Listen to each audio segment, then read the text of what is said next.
Do you remember this meme from around 10 years ago? I want to be ninja. Yeah, it's been a long time. Well, she's back with a full-length movie based on the song, a very confusing and pointless full-length movie. Buckle up, it's about to get interesting. Jennifer Murphy has been in the public eye since winning the title of Miss Oregon in 2003. Murphy continued to work very closely in different pageants all the way up until 2010. In the meantime, she also participated in the 4th season of The Apprentice, Donald Trump's reality TV show. She was fired in the 6th week, but still remained in contact with Donald Trump. She then went on to come out in support of Donald Trump for the presidency in 2016, claiming that he was a great guy that offered her job interviews after being fired from the show, which would have been a really cool and nice thing for him to do if he didn't also follow that proposition up with a surprise kiss directly on the mouth. She's a former Apprentice contestant, and she is supporting Donald Trump. Jennifer, thank you very much for coming on. You got on The Apprentice, and you had an interview, and one of these moments is when the kiss happened. Can you tell us exactly what happened? Sure. Well, he did reach in and give me a little kiss. Yeah, she also made a music video about it. Another thing she did in 2016 was release her now infamous music video for I Want to Be Ninja. I want to chop, chop, chop, chow down, take chow down to Chinatown. I want to be ninja. She made this video to help promote the Jennifer Murphy Bed Gallery, which according to her was a marketing partnership with a small chain of Murphy bed stores. What do ninjas have to do with Murphy beds? What do ninjas have to do with Murphy beds? The video ended up going viral for its less than racially sensitive lyrics and tone. Although it's an incredibly entertaining video and performance, it's pretty plain to see that performing this live in front of a lot of people shows either a huge amount of confidence or a complete lack of social awareness. And if you're looking for my opinion on that, I think Jennifer Murphy has both of those things in droves. And you guys, you know what? I might do it. I might be a ninja soon. But as a result of this video and its virality, she lost her contract with the Murphy Bed store and faced some backlash on the internet from people who did not enjoy her Chinese accent. I gonna be ninja. More on that later. She took down the video and made an official apology on Facebook, which I could not find. I assume it's long gone and forgotten, much like the ancient art of ninja. But much like ninjas, it would reappear when we least expected it. Jennifer Murphy re-uploaded the video onto her channel in January of 2021. A lot of people speculate that she saw an opportunity to profit off of the infamous video, and it's not really even speculation. Her entire personality is ninja. She made a movie based off of it. I paid $10 for this fucking movie. So what exactly makes this movie so objectively awful? The best way I can describe I Want to Be Ninja the movie is that it is a self-congratulatory amalgamation of random clips that only a true narcissist could create. Do not let Chow rob you of your confidence.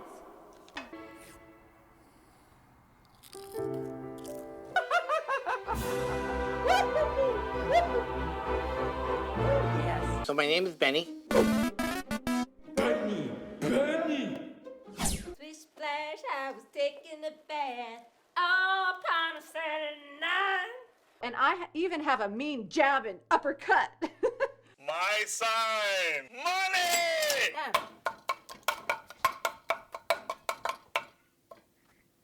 What the heck?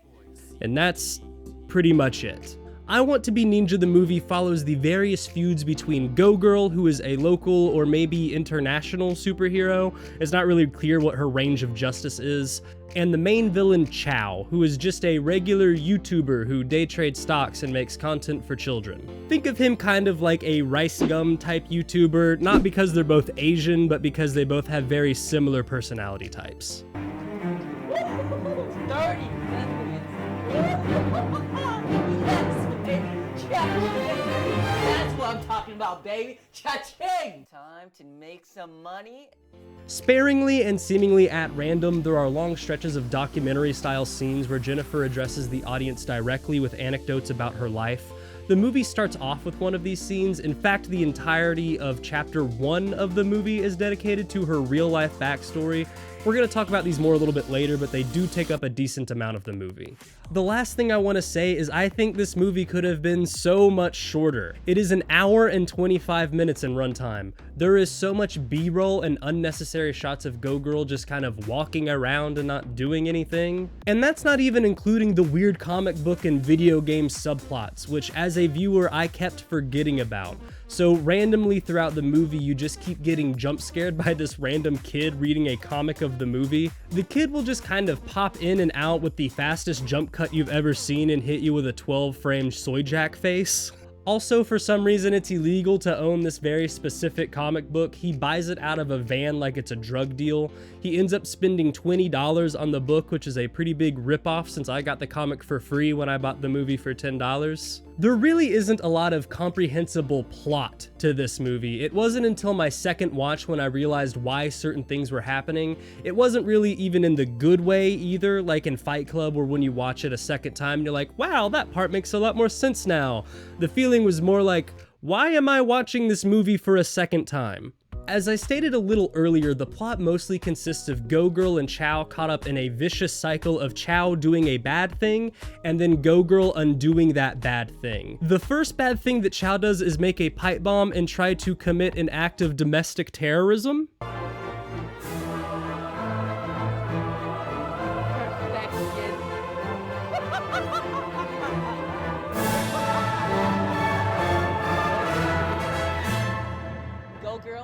You're going down. He casually walks into a toy manufacturing plant and places the bomb, but also falls asleep for 4 hours next to it. The security guy finds Chow asleep and they call GoGirl, then she shows up to save the day by being there. Oh, I can't push the boot. 5, 4, 3, 2. She deactivates the bomb because Chow put an off button on it. Unfortunately for GoGirl, Chow also put another button on his bomb, and well, I'll let you watch the clip. Press here for a good time? I love a good time. Okay.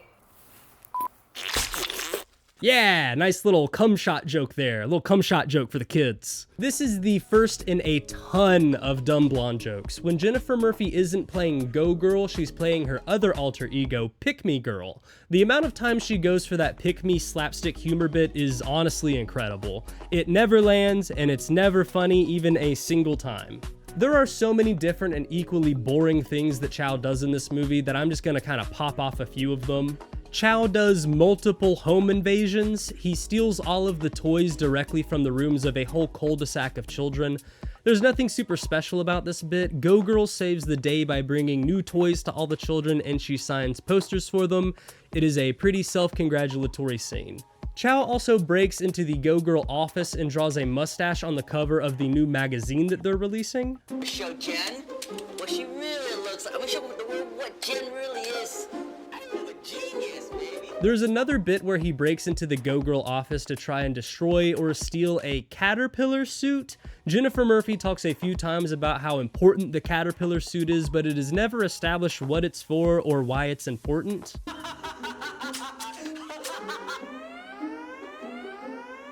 Choppy buddy.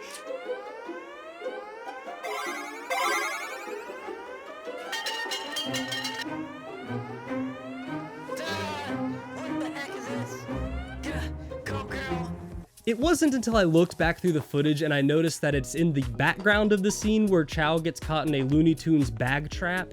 He has a giant pair of scissors which he uses to cut himself out of the bag, but he never actually does anything to the caterpillar suit. Instead, he steals a small caterpillar toy and runs away. The funniest Chow crime is when he sneaks into the office again and swaps some makeup spray for spray paint, which makes GoGirl do just a tiny bit of blackface. Shake, shake, shake. Cover her lashes, and then one quick mist. Just a little bit. It's not like real blackface, but they could have chosen literally any other color and the joke would have had the same effect. In between all of these different crimes, Jennifer is getting ninja training from anyone who is not a ninja. The closest she ever comes to getting ninja training is when she drinks tea with an Asian lady and asks, "Do you think if I drink tea every day and quietly, would it help me get better at becoming a really good ninja?" And God bless this old Asian lady, because I would not have had the patience. Yeah, it well helps you think more clearly. Yeah, more clearly. A few other training sessions she does are boxing lessons. She gets her hair done for about 3 minutes of the movie. She learns how to do backflips from a local street performer, which definitely isn't just him wearing her outfit.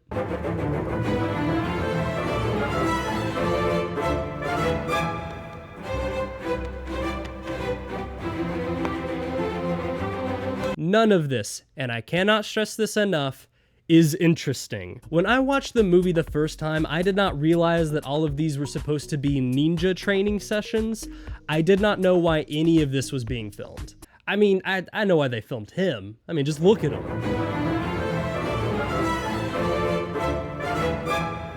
Freaky little hunk man. The strangest of the ninja trainings by far is the character of the fairy Twinkle Twin.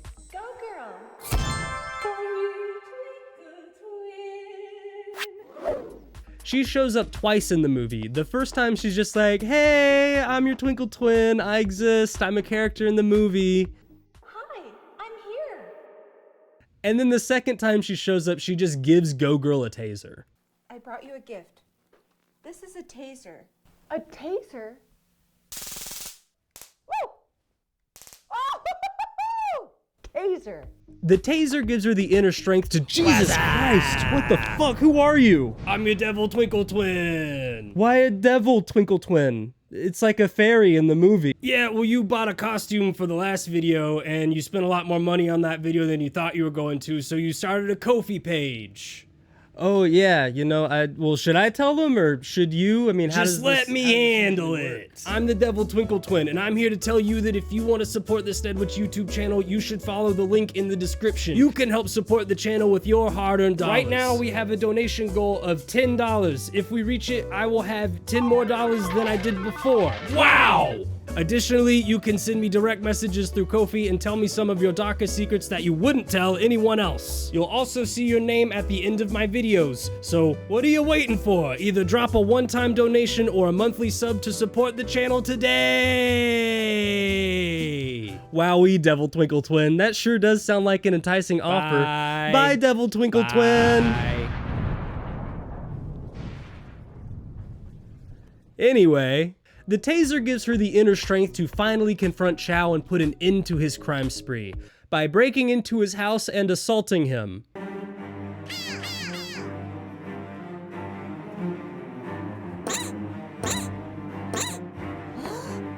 The big showdown between GoGirl and Chow is honestly not bad. It is my favorite part of the movie for sure. Yes, the audio still sucks, the character motivation is questionable, and the choreography is completely improvised, but through all of this, it feels really fun. At the end of the documentary bits, which we're still gonna get to, don't worry, there are transition cards that say "Back to Jen's YouTube movie." And this Final Showdown is the only time where I really felt like it was a YouTube movie.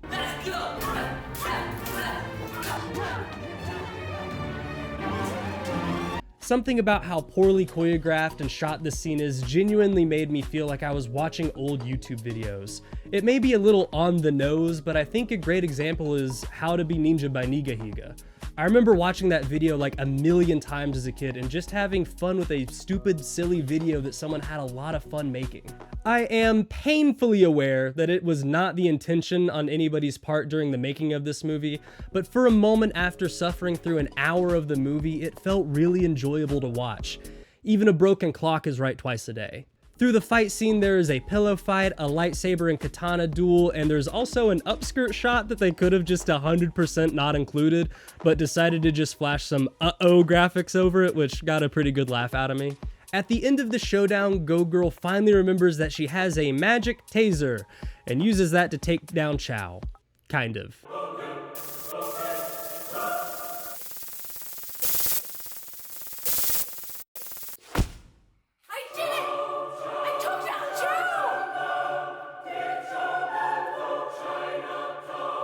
Sadly, if you think that's the end of the story, you're wrong. I'm not going to spoil the ending because I do think that it ended in an interesting way and it did subvert my expectations for the film. I am encouraging you to pay $10 and watch the movie yourself because there is no way I would be able to cover everything that happens in the movie without making this video like 3 hours long. I will have a link to the website in the description. The documentary! As I said before, there are a few parts of the movie where it turns into a documentary instead. These moments of the movie are far and away the most interesting parts of the movie to me. I think it is really cool to hear people's life story from their perspective, even if they are somewhat of an unreliable narrator. And in my opinion, Jennifer Murphy is a pretty unreliable narrator. The main documentary section I want to focus on is her talking about the creation of her iconic song, I Want to Be Ninja. The melody came to me naturally. The lyrics they just flowed out of me. But something was missing. It was a little plain. And then I realized I needed to have an ancient, historic ninja accent. I want to be ninja. I'm gonna be so honest right now. I don't think anything about that accent is historic. The cut from I need to have a historic accent to the accent she does is so funny. It is truly the best example of doubling down I have ever seen. But what's even funnier is the main reason she brings up the song in this bit. A lot of people assume that the Asian girl from my performance must hate me.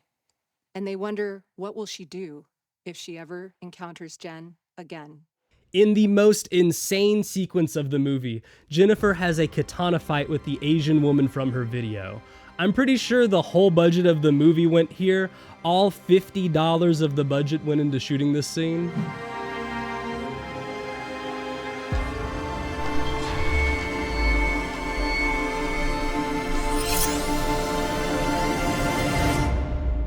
The fight is pretty cool. It's nothing special, but it does look like they spent at least a little bit of time working on some choreography for it. The fight ends with Jennifer getting slapped on the ass and falling over, defeated. Stop. Stop. Stop. I'm tired. The two of them resolve their differences by naming off several different Asian cuisines. Let's go get dim sum. Flaky egg tart, sesame balls, wonton soup. It's Chinese spicy food. She uses this space to show off her Asian friend and how they became closer after she performed I Want to Be Ninja at the Murphy Bed store. In actuality, I met Fiona the night of my performance, and we became friends.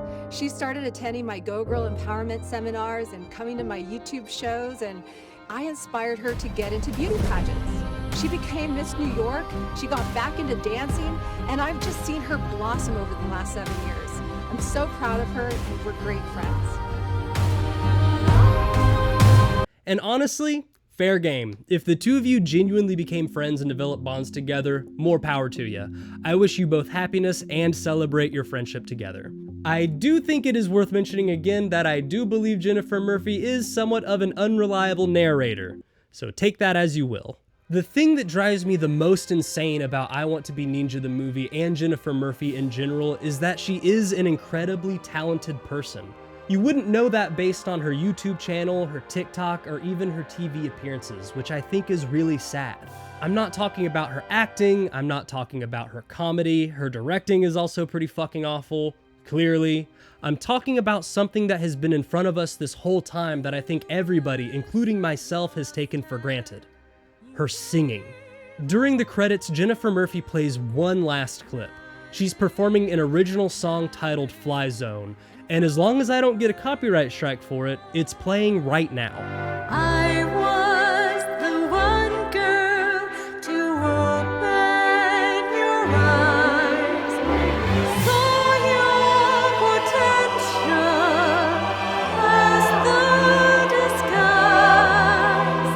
Honestly, the song is just beautiful, and according to the credits, this is a completely original work. Jennifer Murphy displays an incredible talent for lyricism and vocal arrangements. This is the second time a broken clock has been right today. The black and white imagery, the still shot, and the credits rolling actually made me feel something. It made me question why. Why, after following Jennifer Murphy and her YouTube channel for 8 years, am I just now learning that she has talent? While I sat there watching the credits roll, I felt sad. I thought about all of the missed opportunities and potential for Jennifer Murphy to really put her voice to use. Through song, she could have utilized GoGirl's mission and inspired all of those girls to live up to their potential and empower the next generation of young women. But also, just hanging out with Asian people in your movie doesn't make it any less racist. If anything, all of the Asian appearances felt pretty forced and exploitative of them and their culture. The ancient Buddha of Asia, who gives me guidance. I hear the bells of ancient times. I meditate, I levitate, I elevate my soul. Granted, I don't have the heritage to speak on anybody's behalf, so ultimately what I say here doesn't matter. Like and subscribe to Snedwich.